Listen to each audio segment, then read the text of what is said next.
In 1945, with the downfall of Germany, a group of young soldiers are trapped in the neighboring country, and to win the right to return home, they will need to disarm thousands of landmines. Today we will recap the story of the 2015 movie, Land of Mine. With the end of World War II, Denmark started recruiting German soldiers to deactivate the landmines that they themselves had installed all along the west coast of the country. Upon seeing one of the soldiers carrying the Danish flag in his arms, Sergeant Karl becomes enraged and starts beating him up.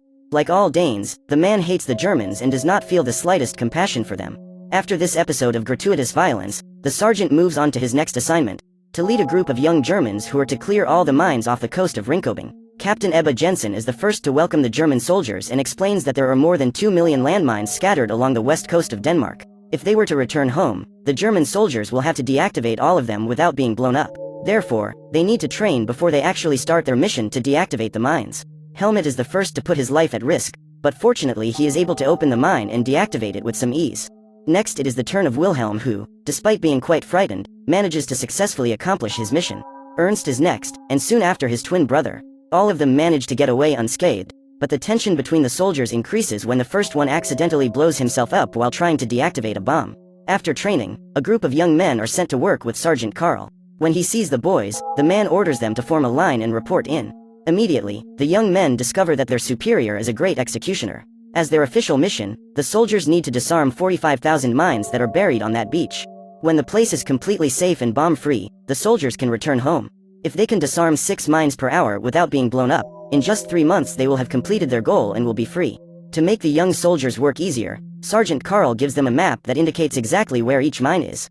The boys crawl along the ground with a metal skewer that they use to locate the mines buried in the sand. When they find a bomb, the soldiers must dig it up and then defuse it. This is how they spend most of the day until sunset, which is when the young people gather at the fishing house to rest. At the end of the day, Wilhelm says that the place is not as bad as he imagined and asks what his colleagues will do when they go home. The boy claims that a friend of his father's has promised that he will hire him to be a mechanic in his store. Helmut tries to warn him about the possibility of not returning to Germany, but Sebastian orders him to stay out of it and says that he would love to be able to work as a mechanic alongside Wilhelm in the future. Since arriving at Ringkøbing, the young people have been without food. Werner spots Elizabeth, the farmer's daughter, while the girl is playing with a doll and realizes that she is eating a piece of bread. The boy then approaches the girl and asks her the name of the doll. Elizabeth tells him that her daughter has injured her leg and Werner helps her bandage it. He says that a good soldier must always be ready to help. At that moment, the girl's mother appears and Werner takes the opportunity to take the piece of bread without her noticing. The boy says goodbye to Elizabeth and goes to his twin brother so that they can share the food. Before going to sleep, Sergeant Karl uses a piece of wood to trap the soldiers inside the dormitory to prevent them from escaping during the night.